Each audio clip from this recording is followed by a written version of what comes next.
Olá, caros alunos, tudo bem com vocês? Vamos lá para mais uma explanação acerca das 5 questões de sociologia que vocês responderam no questionário do último dia 21, né? Data que ficou disponível, tá?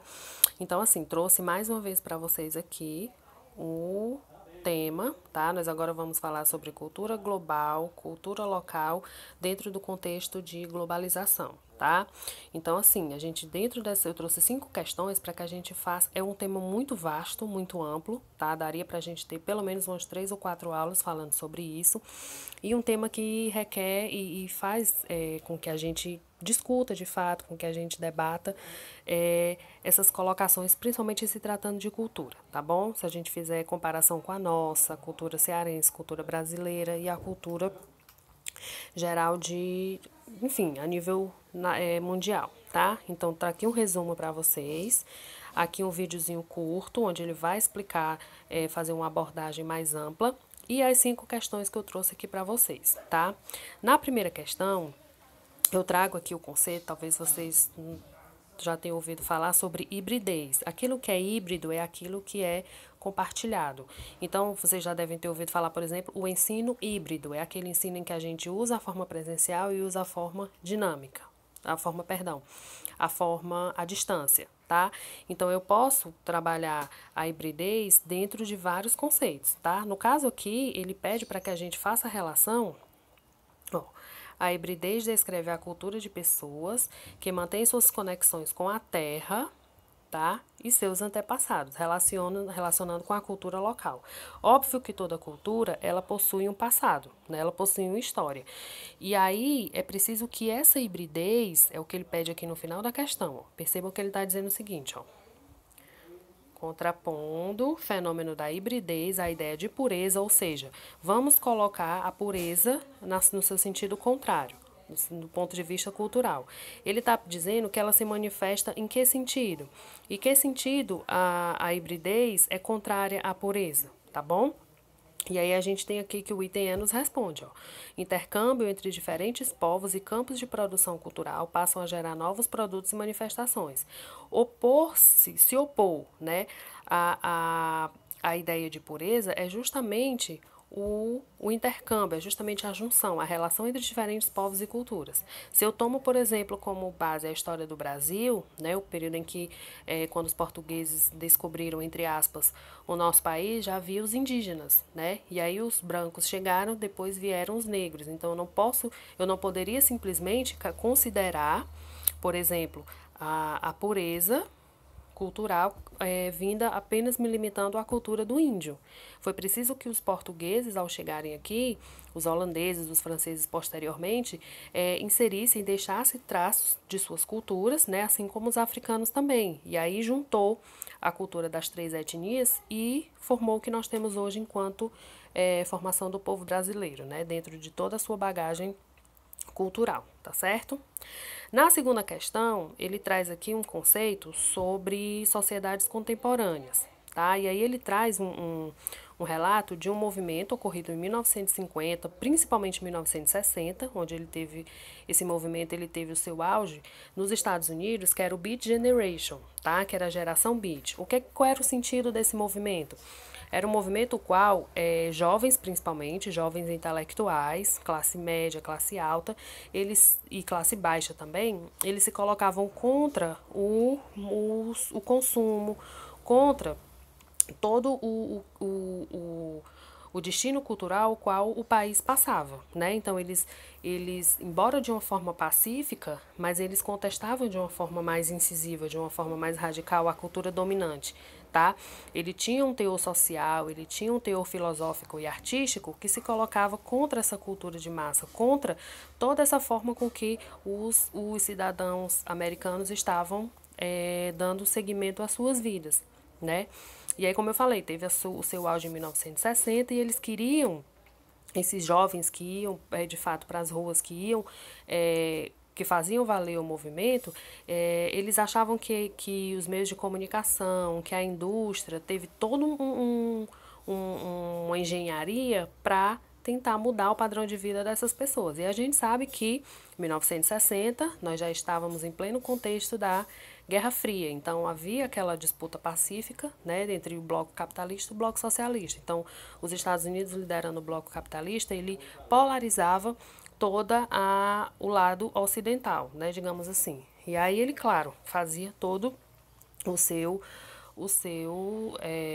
enfim, empenhava, de fato, buscavam argumentos, buscavam justificativas para embasar o que eles defendiam. E esse movimento, gente, ficou conhecido como contracultura, tá? Contracultura porque eles eram justamente contrários à cultura vigente nos Estados Unidos nas décadas de 1950 e 1960, tá? Na terceira questão, ele traz aqui um relato que fala muito sobre, eu acho que talvez seja um exemplo claro do que seria globalização, né? Ele cita o exemplo aqui de um restaurante, tá? Em que existe uma série, ó, de elementos de tomada de empréstimo. Vamos lá, ó. O prato, ele diz que é feito de uma cerâmica que foi inventada na China. A faca é de aço, liga feita pela primeira vez na Índia. O garfo foi inventado na Itália medieval. A colher vem de Roma, tá? E aí a gente pega tudo isso, detalhe, nós estamos em cadê? Deixa eu ver se eu ponho mais aqui em cima. Ó, um cidadão norte-americano, né, que desperta para o leito construído segundo o padrão originário do Oriente Próximo, enfim. Ele sai das cobertas de algodão, ou seja, a qual ele estava, que foi cuja planta se tornou doméstica na Índia. Então a gente tem aqui vários, numa simples atitude, né, de um ir dar um restaurante, por exemplo, a gente tem aqui vários elementos que vão de diferentes culturas, né? Vários elementos que estão em um determinado ponto estão interagindo com aquela cultura local. Então a gente parte da cultura do espaço X, né, daquela cultura local, e acaba por relacionar com toda a cultura que está ao seu entorno. Então, você está sentado, um cidadão norte-americano, né, que esteja em território americano, ele está, por exemplo, dentro de um restaurante, e aí o prato é de origem chinesa, a faca ela é de origem indiana e o garfo ele é de origem italiana e talvez a toalha, a cadeira, os móveis, a decoração seja oriunda de outros elementos, tá? Então isso é o que a gente pode dizer, ó, que o Entender nos responde. A fusão, ou seja, a mistura de elementos de tradições culturais diferentes, né? Aqui na nossa cidade, por exemplo, você vai num restaurante desses mais sofisticados, você vai receber traços culturais de várias culturas. Não só aqui em Fortaleza, como em qualquer lugar que você vá, a globalização ela permite que isso aconteça, tá bom? Na quarta questão, ele traz o conceito de etnocentrismo. O etnocentrismo, gente, é quando você acaba por negar, por julgar errado ou por achar que não condiz com a sua cultura, a cultura do outro, né? Então, se eu, por exemplo, sou católica, eu vou julgar de maneira, você etnocêntrica, ou seja, porque eu vou achar que a religião católica é a melhor religião. Então, eu vou me contrapor a toda e qualquer outra religião, né? E isso está muito presente, esse conceito de etnocentrismo, é quando eu nego a cultura do outro, né? E aí, quando eu falo cultura, eu me refiro à religião, eu me refiro ao idioma, eu me refiro ao esporte, eu me refiro às práticas culturais, o folclore. Se eu julgo o meu, eu acabo por estar negando o outro, né? E aí a gente sabe que existe toda uma questão de respeito, toda uma questão de embora eu tenha a minha cultura, mas eu não posso, de forma alguma, negar a cultura do outro, tá? Então, esse etnocentrismo é o que define aqui o item A. É a existência de culturas subdesenvolvidas, ou seja, culturas inferiores, relaciona-se à presença em sua formação de etnias do tipo incivilizado, ou seja, aquilo que não é civilizado. Na visão de quem pratica etnocentrismo é isso, são culturas subdesenvolvidas, são culturas pobres, digamos assim, de povos ou de etnias, né, do tipo que não são civilizados, tá bom? E aqui na quinta questão, eu trago também um item sobre o Enem, tá? Então, aqui nessa questão, a gente vai abordar alguns pontos, tá? A nível de Brasil. Essa quinta questão, ela foi colocada no Enem de 2007 e eu trouxe aqui alguns nos itens, tá? Alguns deles que a gente vai julgar como patrimônio imaterial da cultura de um povo. Vamos entender primeiro o que é patrimônio imaterial. Né? Existe, quando a gente fala de cultura, de patrimônio principalmente, existe o patrimônio material, aqui no caso ele está citando o imaterial.